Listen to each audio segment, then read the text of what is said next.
In case you're just joining us for the first time, this is the Learn With Me series brought to you by the Oncology Nurses in Training National Hospital, Abuja, Nigeria. I am Patience Achichi, and today we will be talking about the prevention of cancer. Is cancer really preventable? I don't know. I brought my colleague here to share with us what she knows. She's somebody, like I said earlier, who is always willing to share information. She's been here before and she's here again to share another bunch of information. She is no other person but our regular Nurse Emiade. Nurse Emiade, you're welcome back again to the hall. Thank you. It's so good to be here. Yeah, thank you for coming. How's the weather today? It's not bad. Abuja weather is really hot. Okay, so for the sake of those who are just joining us, can you kindly introduce yourself again? Good day, everyone. My name is Eniade Okwemi. I'm a registered nurse, oncology nurse in training in National Hospital, Abuja. Abuja babe. Okay, so today, last time you came, you talked about the causes of cancer, and someone asked, so how do we prevent this? And you didn't talk about how to prevent it. You told us about how to, what causes these cancers and what risk factors can lead to this cancer. So I decided to bring you back to the studio to tell us, how do we prevent cancer? But before that, is cancer actually preventable? Yes, it is. Yes. What type of cancers are preventable? Basically, most of the cancers can be preventable. If we remember in our last series, we talked about endogenous and exogenous. Okay. Some of these risk factors can also be classified as modificable risk factors, and the ones that we can modify. Okay. So the ones that we can modify is basically the only thing we really cannot modify is our genes. We can't do that. We can't modify our genes. Okay. We cannot get another gene. But the modificable is almost every other one on the list can be modified. We can modify our lifestyle. We can modify our habits, social habits. We can modify what we eat. We can modify our body mass infection, body mass index. Sorry. Okay. We can modify our environment stuff. Factors. So I would like us to break it down so that people can at least they can follow and understand what we're talking about. So you said there are modifiable and non-modifiable risk factors that causes cancer, and when they are modified and non-modified, they prevent cancer. So non-modifiable are genetics, but modifiable, now coming to what we can actually do to prevent cancer. Talking about one, the environmental factors. How do we modify our environmental factors? The fact that I don't control the environment, I don't control companies, I don't control what to do. So how am I supposed to modify an environmental factor to prevent me from having cancer? The major thing is to ensure that we don't live close to companies.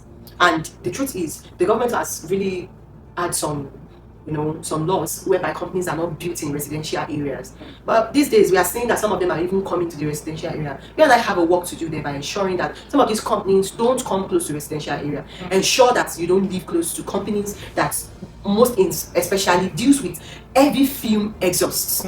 Companies that spill oils, companies that spend a long time running things that causes environmental spillage of fumes and not like generators. Also, let's try to build our generator house far away from our house. You can ask me, how is this possible? Yes, we can be deliberate about it. As much as possible, let's try to cut out generator usage. There are other means we can generate power these days. Solar is very, very good. Yeah. Let's try to look at that, because fume exhaust from generator has been one of the causes of lung cancer.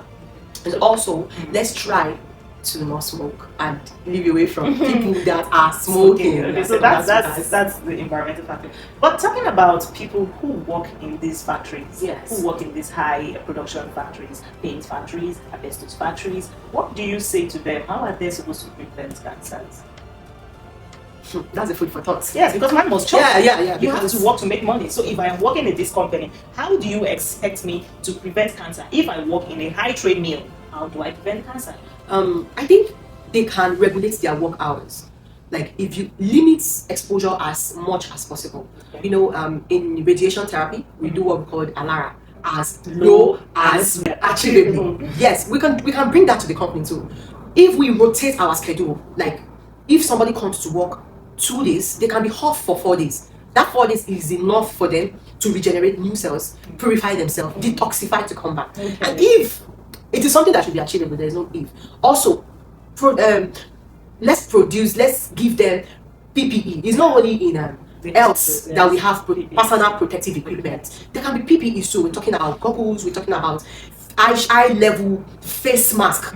Those ones that I used to see in movies that are big, that they can breathe very well. Eye level face mask. We talk about proper gear for them. And even the face shields. And face shields, thank you. But most importantly, if we can limit exposure, rotate people so that they get longer hops away from the environment, it really goes a long way. Okay, thank you. That is very, very informative. At least people should, if you are an employer of labor, please take this idea. Have more staff such that you rotate your staff. 4 days is enough to regenerate, detoxify, and come back to work. So you had earlier mentioned the infection when we talked about the causes of cancer. Yes. Now, in prevention of cancer, how do we prevent cancer in relation to infection?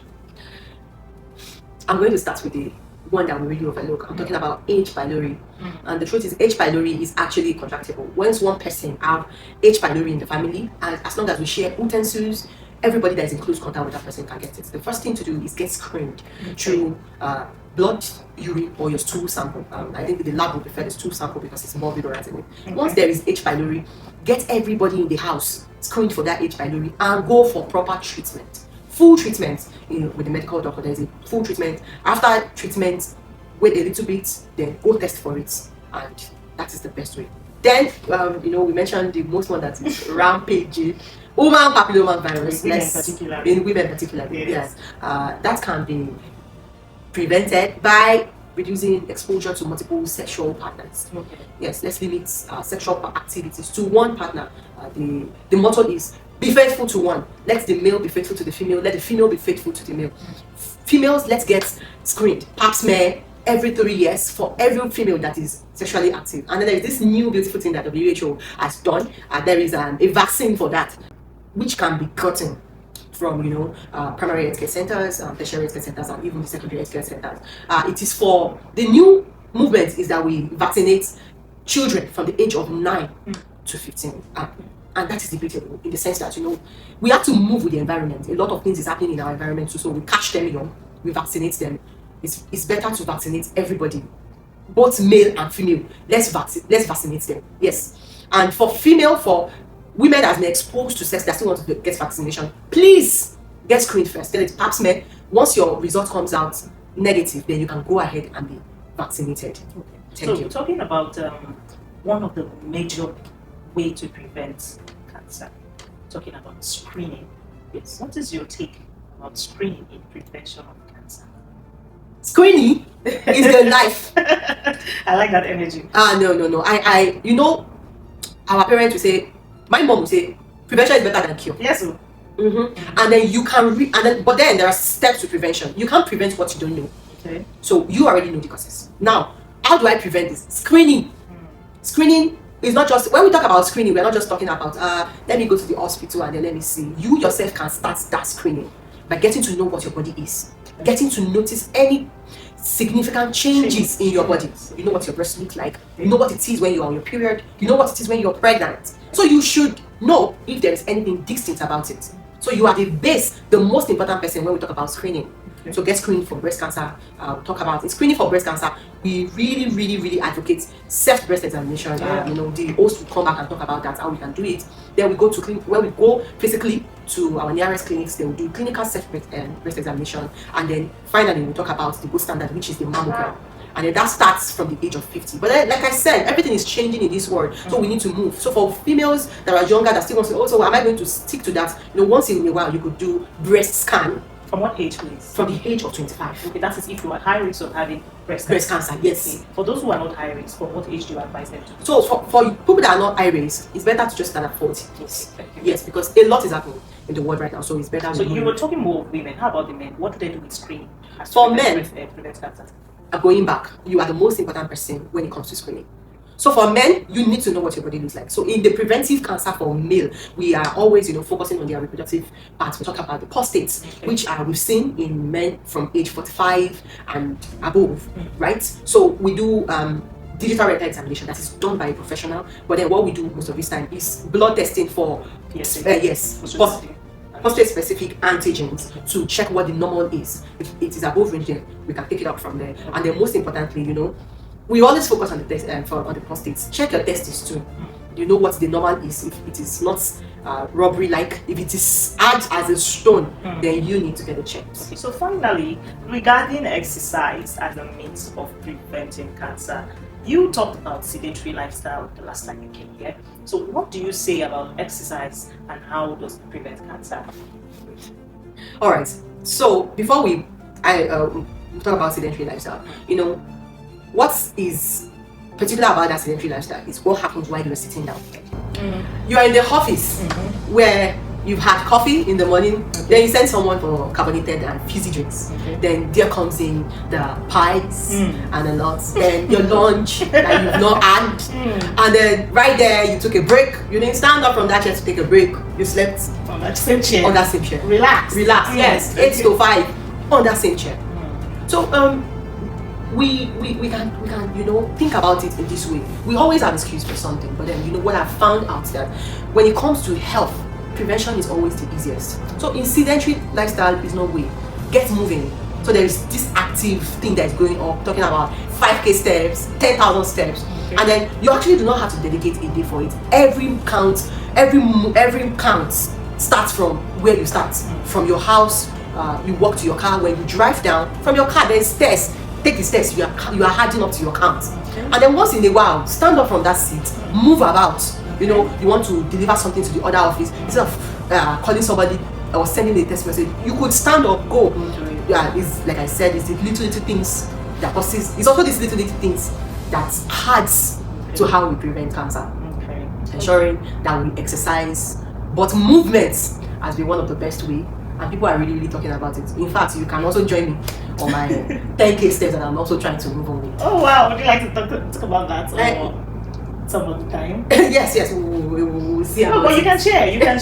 Anyways, actively moving your body can really be boring. Do you understand? And then when you look around, you attach some things to it. When we think about how the society portrays it, you have to go to the gym, you have to dress this way. But just like I mentioned, there's this movement that is going on. You don't have to think deep about it. Thinking deep about it is the reason we are here in the first place. Put on your fine slippers, wear that short, put on your t-shirt, put on a cap. You started? Yes, just move like from your house. Yes, no gym, nothing. Just walk. Walk from one street to the other. If you, because of the way the country is, you could move from that your estate. Go about 5-10 times. I'm telling you, you've done 5,000 steps. Yes. Thank you so much for sharing us. Do you have, let's say, a snippet, just last words about the prevention of cancer? What would you like to tell the public? Just one single thing you'd like them to go home with today. It is the tiniest behavior that brings the results. Every little thing you do every single day, waking up, adds to it. So is prevention. The decision to walk, the decision to drink water instead of carbonated or fizzy drink, the decision to get screened today, the decision to be familiar with your body, the decision to be the champion of your own health. And that's the way prevention works. Thank you. Thank you so much, Nosemi. Well, from this, we've gotten all of this big grammar, and like I told you, she's always willing to share information. Your health is your responsibility. The only way you can prevent cancer is from your very tiny little steps of adjusting your lifestyle. Reduce processed foods, do more of exercise and good diet, do more of vegetables, and if you, most especially, you have to get screened. It is from screening we know what to do. So tell me in the comment section, what is that thing you're going to do today to reduce your risk of having cancer? And if you're just joining us again for the first time, this is the Learn With Me series brought to you by the Oncology Nurses in Training. I'm always happy to have you here. If you found this video helpful, please like, share, and comment, and forward to someone you love. You might just be saving someone from cancer. I remain patient, Achiche. Thank you for joining us. See you next week, Monday and Thursday.